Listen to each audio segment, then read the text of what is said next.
North Carolina.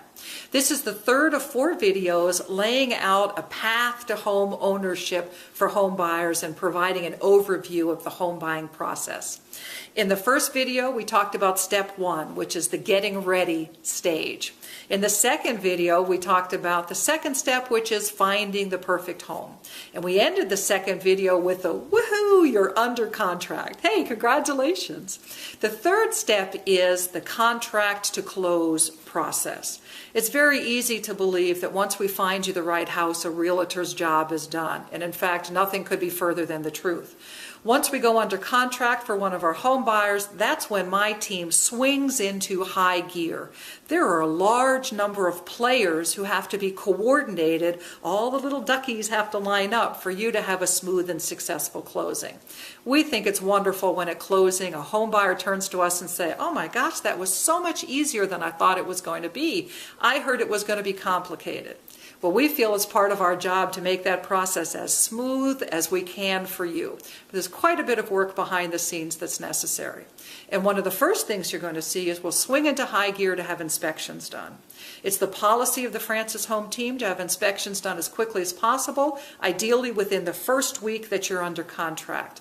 And there's at least 2 inspections that will happen in every case. The first is a whole house inspector. We have a number of North Carolina licensed inspectors that we work with. We're happy to speak with you if you have an inspector that you'd prefer us to use.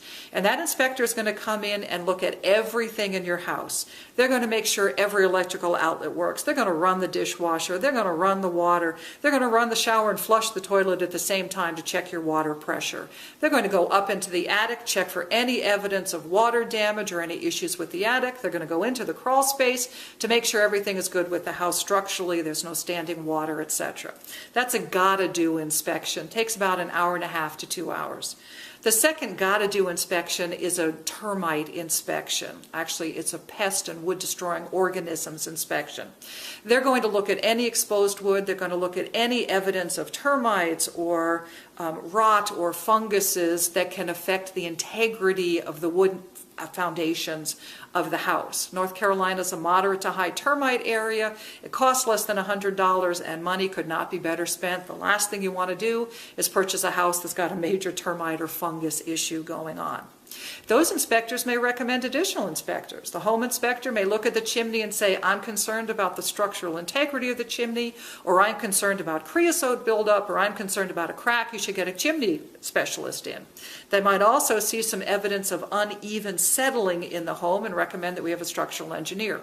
And we want to make sure that there's plenty of time to have all of the inspections done, get the results back, and negotiate repairs during that due diligence period. We'll take the results of the inspection, we're going to sit down with you, and we're going to make a list of those items that we'd like the seller to correct or repair. Now we're going to send that off to the seller. The seller has 3 choices. The seller can say, okay, I'm going to fix everything. Great, just what we want to hear. The seller can say, hey, I'll fix this and this, but not that and that. And then there's a mini round of negotiations as we work that out with the seller. Or the seller can say, I ain't fixing nothing, which is absolutely the seller's right in North Carolina. Buyer then has the option of saying, okay, I accept what you've offered for repairs, or we're going to negotiate because I accept this and this, but not that and that, or okay, I ain't gonna buy the house. And as long as we're within the due diligence period, buyer can absolutely withdraw from the purchase of the house, terminate that contract, and move on to another home or a more amenable seller. Interestingly, in North Carolina law, the buyer can withdraw during the due diligence period, but the seller cannot. It's buyer's choice whether they want to continue and buy. Seller is obligated to sell the house at the terms that were discussed, negotiated, continued. So as we're coordinating people behind the scenes, there's also going to be financing activity going on. And I share with my home buyers, financing is going to be an interesting process in that there's a flurry of activity in the beginning as you're preparing and pulling together all of the documents your lender needs, and then you're not going to hear anything for a couple of weeks. The reason for that is the lender is going to compile your file. It's going to go to the bottom of a pile of files on an underwriter's desk, and it's going to move up to the top. You won't hear anything for a couple of weeks, but when your file is the next file to be opened, underwriting is going to look very closely at the file. Underwriting manages risk for the bank and may very well come back with some additional questions. So a flurry of activity, not much going on the lending side, and then a flurry of activity as you respond to underwriting's request, and we move on to closing. Lots of characters behind the scene, lots of coordination. On the Francis Home Team, we take pride in keeping you posted, and we hope well educated along the line. We believe very strongly each of our home buyers and home sellers should learn through the process and should be a better educated home buyer, home seller on the other end. Hey, if you have any questions or would like to discuss the home buying or selling process, please give us a call.